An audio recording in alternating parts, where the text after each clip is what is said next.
BAP यहाँ से तीसरी बार जीती है, उनको क्यों नहीं चुने? और राजकुमार जी एक अपनी फैन फॉलोइंग है, उनके काम करने के तरीके बहुत अलग हैं, आदरणीय सम्माननीय हमेशा थे और रहेंगे। राजकुमार जी जैसे फैन फॉलोइंग और क्रेज अनिल जी के पास कि अब राजकुमार जी नहीं है तो मैदान खाली है। और भील समुदाय से आती हूँ, भील समाज की बेटी हूँ, तो मेरे लिए तो सभी भाई बहन ही हुए सब। What do you think about Bhil Pradesh? I don't think so. Bhil Pradesh will be defined as an state because तब से ही मैंने वो मॉडलिंग के क्षेत्र में कदम रखा था और कई दर्जनों ऐसे अवार्ड आप सभी के आशीर्वाद से मुझे प्राप्त हुए हैं। देखिए, भारतीय जनता पार्टी तो भगवान श्री राम के नाम के ऊपर आधा चुनाव लड़ रही थी, जब वो अयोध्या की सीट ही हार गए क्योंकि जनता ने और भगवान ने उनको आशीर्वाद दे दिया। दोस्तों नमस्कार, हम इस वक्त 84 विधानसभा के सिमलवाड़ा में हैं और सिमलवाड़ा में हमारे बीच में डॉक्टर दिव्यानी कटारा हैं। इनको सब जानते हैं सोशल मीडिया को लेकर के और अधिकतर महिलाओं का रिप्रेजेंटेटिव को लेकर के बहुत सारा काम करते हैं। इस वक्त ये कांग्रेस की एक सभा में यहाँ पर हमारे बीच में उपस्थित हैं और पिछली बार इंडी गठबंधन के तहत ये भी राजकुमार जी के साथ में कुछ सभाओं को संबोधित करने में और उनका समर्थन इन्होंने दिया। इस बार आप कांग्रेस के प्रचार में हैं। 84 की क्या आपको क्या लगता है, क्या धरातलीय स्थिति है? सबसे पहले तो आपके सभी दर्शकों को नमस्कार, धन्यवाद। अगर हम कांग्रेस के यहाँ पे धरातलीय स्तर पे बात करें तो मुझे लगता है कि धरातल स्तर पे कांग्रेस बहुत मजबूत हो रही है। कहीं ना कहीं कांग्रेस में भी एक बदलाव और सारी जनता हमारे क्षेत्र की चाह रही है और जनता को चाहिए कि हम इस बार किसी नए व्यक्ति को नए नेतृत्व में काम करें। तो जो पुरानी जैसे बीएपी यहाँ से तीसरी बार जीती है, उनको क्यों नहीं चुने? देखिए, बीएपी इसलिए जीती थी और उस समय उनकी लहर भी इसलिए थी क्योंकि उस समय राजकुमार जी चुनाव लड़े थे और राजकुमार जी एक अपनी फैन फॉलोइंग है, उनके काम करने के तरीके बहुत अलग हैं, आदरणीय सम्माननीय हमेशा थे और रहेंगे। पर जिस तरीके से अनिल जी इस बार चुनाव लड़ रहे हैं, उनके कैंडिडेट हैं, मुझे नहीं लगता कि वही प्रशंसक उनके लिए भी होंगे। और कहीं ना कहीं राजकुमार जी जैसे फैन फॉलोइंग और क्रेज अनिल जी के पास नहीं है। ये कारण रहा जी। और बाकी धरातल में स्टोर उनके लिए और कुछ ऐसी कुछ आप नेगेटिविटी देखते हैं कुछ? देखिए, नेगेटिविटी और पॉजिटिविटी तो मैं कैसे कह सकती हूँ, हमारे क्षेत्र की जो जनता है वही परिणाम से बताएगी कि कौन कितना प्लस में है और कौन कितना माइनस में है। परंतु यहाँ की कार्यकर्ता, यहाँ की बेटी, क्योंकि ये मेरा गृह क्षेत्र है, तो मैं इतना तो समझ चुकी हूँ कि अब राजकुमार जी नहीं है तो मैदान खाली है और महेश जी को लोग जरूर समर्थन देंगे। आप कटारा हैं और वो अनिल जी भी कटारा हैं, तो आप कह रहे हैं कि अनिल जी कटारा नहीं जीतेंगे, इस पे ऐसा कुछ लगता है ना कि भाई परिवार से है कटारा, ऐसा कुछ? नहीं, परिवार से तो नहीं है। हालांकि मेरे क्षेत्र के जितने भी लोग हैं, चाहे वो किसी भी धर्म संप्रदाय के हों, किसी भी जाति के हों, वो सब मेरे परिवार की तरह ही हैं। चूंकि मैं भील समुदाय से आती हूँ, भील समाज की बेटी हूँ, तो मेरे लिए तो सभी भाई बहन ही हुए, सभी मेरे लिए सम्माननीय हैं। परंतु मैं कांग्रेस का पार्ट हूँ, कांग्रेस की बेटी हूँ, तो मेरा उत्तरदायित्व बनता है कि मैं कांग्रेस के लिए बोलूं, कांग्रेस के लिए लड़ूं और कांग्रेस के लिए हमेशा कार्य करूं। बड़े बड़े मंत्री कल मदन दिलावर जी थे और कैबिनेट मंत्री भी यहाँ पे घूम रहे रात दिन, वो भी कह रहे हैं कि भाई इस बार परिवर्तन होने वाला है। भारतीय जनता पार्टी के लिए आपका क्या कहना है? देखिए, भारतीय जनता पार्टी तो भगवान श्री राम के नाम के ऊपर आधा चुनाव लड़ रही थी, जब वो अयोध्या की सीट ही हार गए क्योंकि जनता ने और भगवान ने उनको आशीर्वाद दे दिया कि नहीं, आप गलतफहमी में जी रहे हो। तो भारतीय जनता पार्टी तो मुझे कभी भी नहीं लगता है कि वो जीत पाएंगे, क्योंकि जब उनके उम्मीदवार को बीजेपी की फुल फॉर्म ही नहीं आती है, वो ये नहीं बता पा रहे हैं कि एमएलए किसे कहते हैं, तो आप किस तरीके से उनको अपना नेता मानते हैं? मुझे नहीं लगता कि वो नेता बन पाएंगे और वो इस चीज को डिजर्व भी नहीं करते हैं।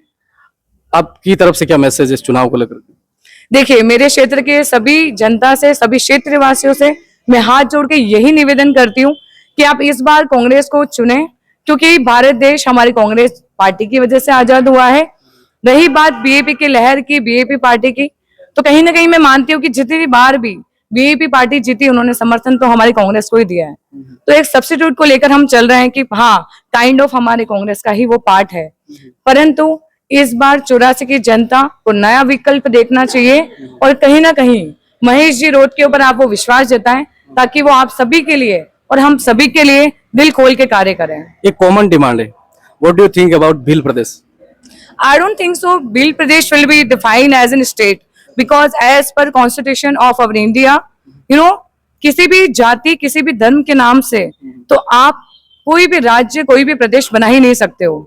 तो संविधान के प्रावधान में नहीं है, तो भील प्रदेश भील जाति के नाम पे कैसे बनेगा? और अगर बनता है और जिसमें सारे लोगों की सारी जितनी भी जातियां हैं, धर्म के लोग अगर मिल बांट के जो रहते हुए आए हैं, रहे तो अच्छी बात है। बाकी सबसे अलग अलग होके रहना तो हमारे भारत का इतिहास नहीं कहता। ये पॉलिटिकल आइडिया है, आपका पर्सनल व्यू क्या है? मेरा पर्सनल व्यू यही है, क्योंकि मैं हर रिलीजन को, हर जाति, हर धर्म और हर इंसान को मैं प्रेरणा की तरह देखती हूँ। और हर जाति हो या धर्म हो, सब अपनी अपनी जगह पे ठीक है। मैं ये नहीं कह सकती कि मैं भील समाज से, भील जाति से आती हूँ तो भील प्रदेश बने ही बने है। बनना होगा तो वैसे भी बन जाएगा, नहीं बनना होगा तो कुछ भी कर ले, नहीं बनेगा। ये मैं निर्णय लेने वाली कौन होती हूँ? निर्णय लेने वाले तो हमारे भारत के संविधान है, और वही जो चुनेंगे वही इस देश में होगा। राजनीति से हटके एक सवाल कि आप बॉलीवुड में भी आप जाती हैं और एक लड़कियों के लिए एक तरह से एक आदर्श भी बनती हैं, तो उस कैरियर को, उस चीज तक आपने अप्रोच की है, कैसे पहुंचे और क्या करते हैं आप? देखिए, अगर बहुत सारे लोग शायद जानते होंगे, बहुत सारे लोग नहीं भी जानते होंगे कि दिव्यानी कटारा किसी सामाजिक संगठन, किसी राजनीतिक पार्टी से नहीं बनी है। दिव्यानी कटारा अगर बनी है तो वो बॉलीवुड, फैशन, मॉडलिंग, एक्टिंग के इंडस्ट्री की वजह से बनी है। क्योंकि मैं जब छोटी थी, स्कूल में थी, तब से ही मैंने वो मॉडलिंग के क्षेत्र में कदम रखा था, और कई दर्जनों ऐसे अवार्ड आप सभी के आशीर्वाद से मुझे प्राप्त हुए हैं।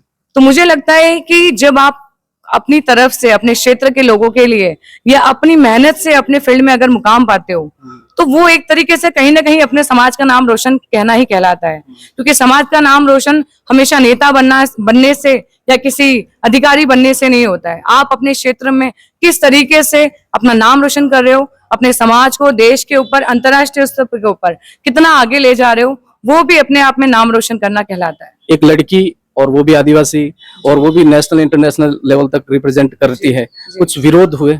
बहुत विरोध हुए थे।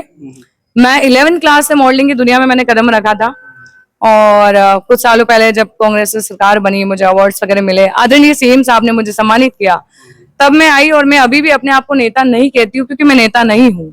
जहां पर भी अगर आज मैं खड़ी हूँ तो मैं जनसेवक हूँ। और जब मैं मॉडलिंग की इंडस्ट्री में थी, तब मैंने हजारों ऐसे ऑडिशन, हजारों ऐसी चीजें फेस की होगी, इसलिए मुझे 12 से 13 वर्ष लगे वहां पे एक चेहरा बनने में। किस टाइप के विरोध, जैसे एक आम लड़कियों के लिए होता है, एक मैसेज जाएगा पॉजिटिव, कैसे विरोध आपको झेलने पड़े?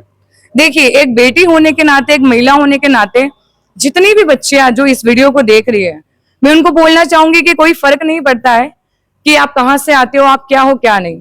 क्योंकि मैं भी एक मध्यम वर्ग फैमिली से आती हूँ। 84 विधानसभा क्षेत्र में घुंडी घाटा गांव है, मैं वहां से आती हूँ। तो मुझे लगता है कि जब ये बेटी निकलकर देश और अंतर्राष्ट्रीय स्तर पे जा सकती है, तो कोई दूसरी बेटियां क्यों नहीं जा सकती। आपके अंदर कोई भी टैलेंट है, आप उस टैलेंट को आगे बढ़ाइए। अगर आप अपने ऊपर विश्वास रखते हैं, अगर आपको लगता है कि I am the best, then world will be trust in you and they will believe in you.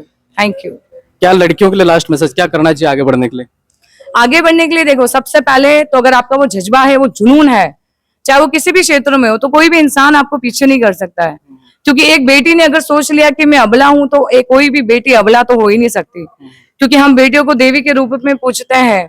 हमारी भारत की प्रथम महिला भी एक जो थी, वो भी उन्होंने जो जिस तरह से भारत देश को आगे लेकर गए, वो तो जब एक महिला प्रधानमंत्री बन के और इतना कुछ बदल सकती है, तो कोई भी बेटी, चाहे वो राजनीतिक स्तर पे हो, सामाजिक स्तर पे हो, किसी भी स्तर पे आगे बढ़ सकती है।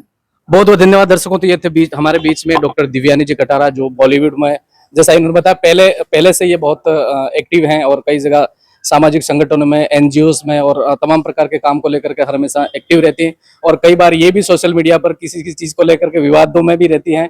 और इस चुनाव को लेकर उन्होंने कहा कि इस बार क्या होने वाला, कांग्रेस पार्टी को लेकर के, बीजेपी को लेकर के और तमाम पार्टियों को लेकर इनके अपने विचार इन्होंने बताए।